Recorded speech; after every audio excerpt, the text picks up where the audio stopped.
It's officially Friday. How about that? And it's time now for your Berkshire Hathaway bi-weekly podcast.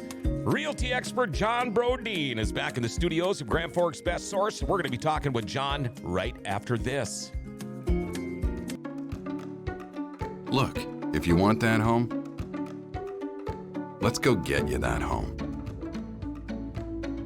And it's okay to feel a little nervous. Or to not know what to look for. Because our network agents have the expertise to take the scary out of buying a home. Well, most of it. Now, let's go get you home.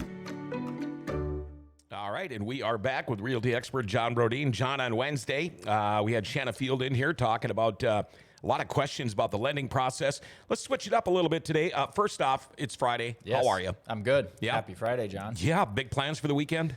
We got some friends coming to town, so probably get around to golfing. I thought my round last week was going to be my last one of the season, but apparently not.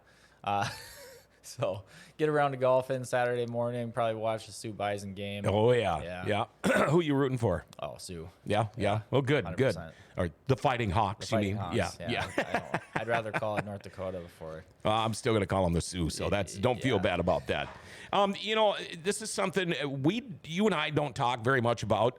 It's something I have thought about maybe dabbling in, getting into it, and I don't know if dabbling would be the right way to do it, but maybe you can answer some of these questions, but I'd like to know a little bit about real estate investing. Yes. Yep.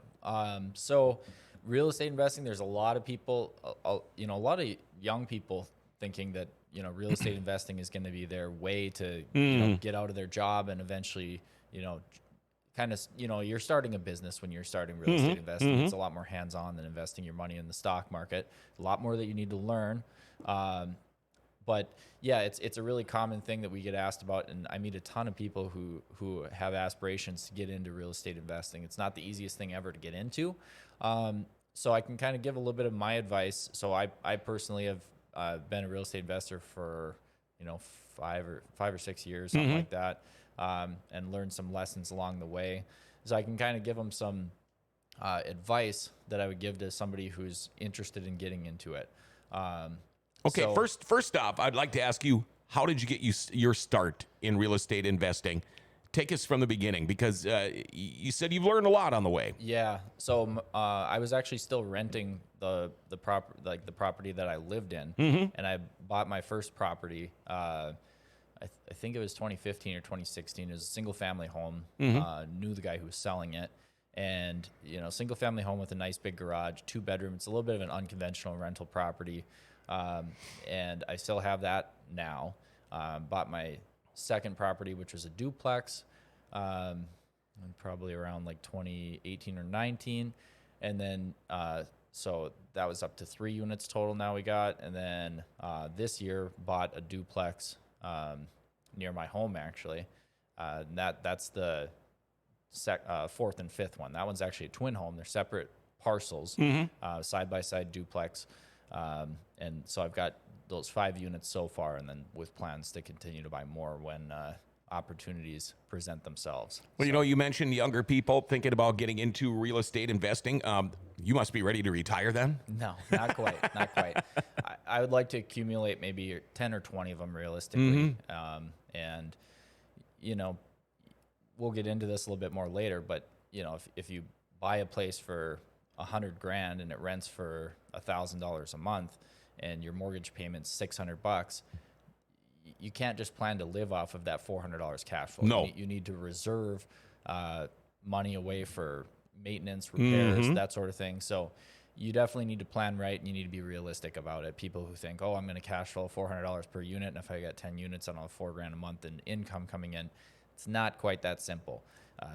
Realistic expectation is you're probably going to reserve, depending on how new the property is, you probably want to put about 5 to 10% of rents away for maintenance and repairs. You also want to have reserves for vacancy. Usually you reserve maybe like 5% of your rents for vacancy. So now Can't make any money on an empty house. no, so now you're talking about out of that $400 a month, you're putting away 15% of your rents, which would equate to about $150 a month. So that $400 cash flow went down to, $250. Sure. And if you've got 5 rental properties, all of a sudden, say, water heater goes out in one. Yep. Another one might need a new roof. All of these things add up, and the renters don't pay that. Nope. That's on you. That's why you need to save away those reserves Mm-hmm. because you don't want to, it's some of the clickbait stuff out there and kind of like the guys selling courses. It's always how to get into real estate investing with no money. Mm-hmm. And that's such a risky strategy. The first step that anybody wants to take is figure out a way how you're going to be able to save up some money. Sure. Because you need to have it for reserves. You need to have it for the down payments. You need to have capital, or else you're going to have a very hard time. Like traditionally, if you're buying your first home and you're going to live in it and rent out a portion of it, these rules don't apply to you. That's a great strategy. Most people aren't willing to make the sacrifice of living in either a multifamily space or renting out a portion of their home or whatever. But if you are willing to make that sacrifice, it's going to pay off massively, and you're going to be able to get in for less money. But for the people who want to invest in rental properties that they're not actually living in, you're typically going to need 20% down on a single family home, at least 25% down on a duplex in most cases. Okay, I'm going to keep basing everything on, say I have 5 rental properties. Yeah. So if I've got 5 rental properties and something goes wrong, do I fix it? Do I hire somebody to fix it? Those are other things you have to think of too. Again, I'll go back to, say, a water heater. Yep. Well, okay, you got to go buy the water heater, and then you got to pay somebody to put it in. Yeah. Or do it yourself if you can. But for example, on your rental properties, who does the maintenance? Who does the work? Do you do it if you can, or you call somebody, or how does that work? That's a good question. So for my own deals, I manage them myself, meaning that I take like the tenant phone calls, I show the properties myself. I manage the renovations and that sort of thing, but I'm hiring out, subcontractors. Yeah, you're just like the for general everything. contractor on the deal, and you hire out. Exactly. So we'll get into this more later too, but when you're talking about scaling, you want to go from 5 properties to 25 properties.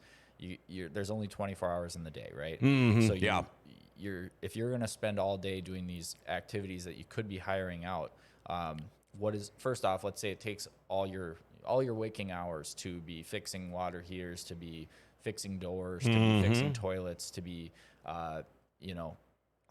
finding new tenants, to be doing all these like maintenance and management activities and repair activities and all that sort of thing. You're not going to have time to be out there researching the new deals to continue growing your property base and then your portfolio. And if you want to go from 25 to 100, so maybe it takes every waking hour to do everything yourself on 25 deals, on 25 properties. If you're trying to go from 25 to 100, it's impossible. You're not going to have enough hours in the day. You need to hire people. So that's why it's really important when you're at a higher level like that to be documenting your processes. So this is advice more like higher level property owners who want to grow still. Sure. You want to make it like a business. Some of the most basic, the Bibles of business books, like the E-Myth. It's all about systems and processes, so that you can hire people, you can put them into the system, they can take care of these duties, and now your 16 waking hours a day turns into 32 waking hours a day. And then as you grow, you plug in more people into the system. You want to have these systems and processes set up so that you're able to plug people in when you get overwhelmed. Because when you're overwhelmed and you're doing everything yourself, then it's going to be much more painful and difficult to create those processes for an employee while you're already swamped. Yeah, it's not going to be as efficient. Not to mention you're probably going to be crabby. Yeah, that's a known side effect. Okay, now another question. These are just, whatever, but say I'm renting a property from you, and I say, John, I'd really like to paint in here. I'd like to change up the colors and everything. What do I do? Can you help me out on that? Do you cut me a break on the rent, or do you say, well, you know what? There's nothing wrong with this paint. I'm sorry you don't really like this color. If you want to paint it, go ahead, but it's on your dime. Or is that all something you work out as the scenario happens? Yeah, it's usually as the scenario happens. If they want to repaint in a neutral color, I'll usually let them, but I have to approve it. And, that could be something I have to change over time, because not everybody's a good painter, and I don't want to have to hire Sure. somebody to go in and redo it after they move out. I don't want it to do more harm than good. It's usually something where it has to get approved by me. It's definitely Sure. not going to get taken off their rent, that sort of thing, because it's personal preference. Yep, You know, it's yep. almost like decorating. But when you go back to those systems and processes, when you're small and you have time, you should spend that time documenting these things that you do. So then when you're busy, you say the process for finding a new tenant is this, and you could hire somebody to take on those duties. Or it's not always hiring an in-house employee. That's the other thing people need to remember. It could be partnering with a property management company where you pay them a percentage. That's how they work. You pay them a percentage, and they handle the finding the tenants, the vetting the tenants, the showing the properties, the maintenance calls, all that kind of stuff. And in exchange, they get paid a percentage of the rents. You can't just be completely hands off. You have to manage the property management company and make sure that they're doing well. But now you're not doing those boots on the ground activities. Sure. So your goal as you grow is kind of to take. There's going to be certain activities that only you can do. And eventually the really high level goal for the people who are worth hundreds of millions or whatever is to hire, kind of like a CEO who can handle those really high level activities for you, and you just manage them from a distance. And that's when you've kind of reached that financial freedom where you're managing them, but it only takes a few hours a month. You're only making super high level decisions. And that's really all you're doing. The machine is kind of running itself. So you're creating a machine, and part of creating the machine from a building it up level is documenting your processes, just so that they can be repeated. And the other thing is, if I were to hire an employee, teach them how to do everything, and never write anything down, never document anything. If they leave, they have all the value, and they've just left me. So now I'm going to have to invest all that time into hiring and training a new person. Maybe I've forgotten some of it over the time that this employee's been doing everything. So that's why you need to document things, so that you can plug a new person into the machine, and it'll run smoothly and pick up right where you left off, because it's too risky to just give somebody on the job training and have no documentation of what it is that they're doing, because a new person comes along and you basically forgot all the stuff that all the tricks this person picked up along the way. So I'll start off with the first thing. We talked about you have to have money. What you first should spend your time learning about, if you haven't already squared this away, and you don't have the money, ready to be allocated, you need to learn about personal finance, and you need to set up your personal financial situation so you're able to save up for a down payment. Figuring out how much money you're spending each month, figuring out where you can cut costs if you're spending more than you're making, or if you're spending exactly how much you're making. You need to be the more money that you can, the higher percentage of your income, even if you're not earning a ton of money, the higher percentage of your income that you can save each month, and the lower percentage of your income that you can spend each month, the better. So you need to find ways to make that happen if that's not the current situation. Second thing is you need to learn about what type of real estate investment you want to pursue, and you need to learn what makes a good deal. So a lot of younger people talk to me, and it's like they're not sure if they want to do wholesales. They're not sure if they want to do flips. They're not sure if they want to do, so they're kind of interested in everything all at once. And at that rate, it's going to take them so long to learn everything that they need to know to be an expert in one of those fields that they're never going to have the knowledge that they need in time. So I would pick one niche where you want to go, and I would learn as much as possible about that.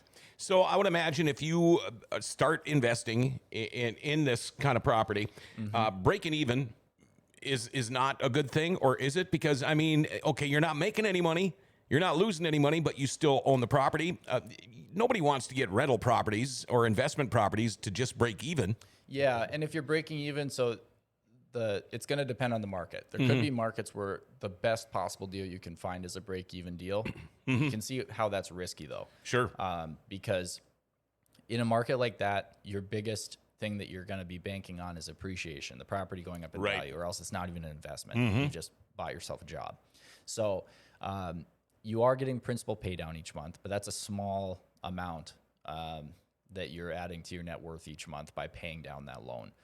Like we talked about, maintenance and repairs. You're going to have maintenance and repairs. So you're not even going to have reserves. So you're probably cash flow negative if it's just breaking even based on the principal, interest, mortgage payment and whatnot. So that's probably, like in Grand Forks, that's not going to constitute a good deal. You're probably not going to look at that. So you need to learn what's a realistic deal that you can find in Grand Forks, and you need to get really, really, really good at analyzing deals.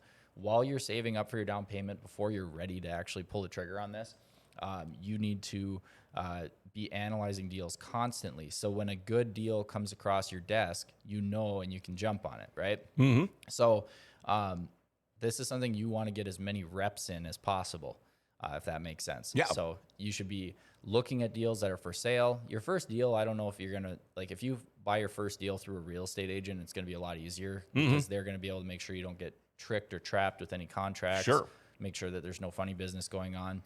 Just analyze as many investment property deals as you can.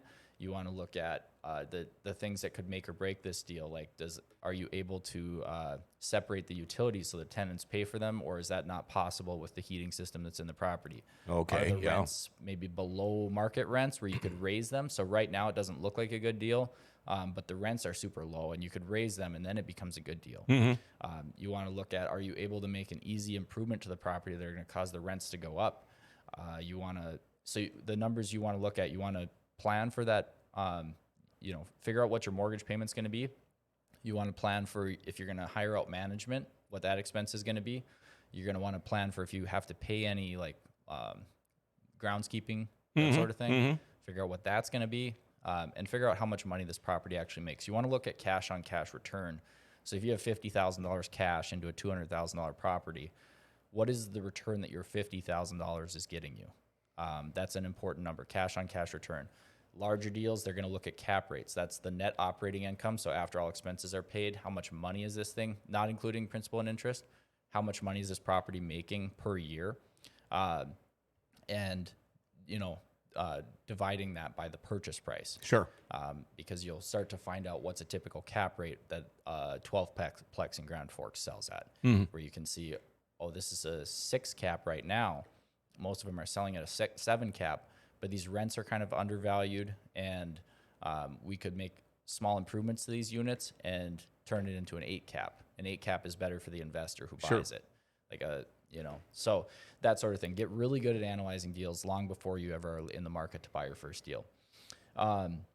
Once you buy your first deal, you're going to have, a little bit more income coming in each month, but the goal is, as you continue buying properties, you don't want your lifestyle to increase as your income increases.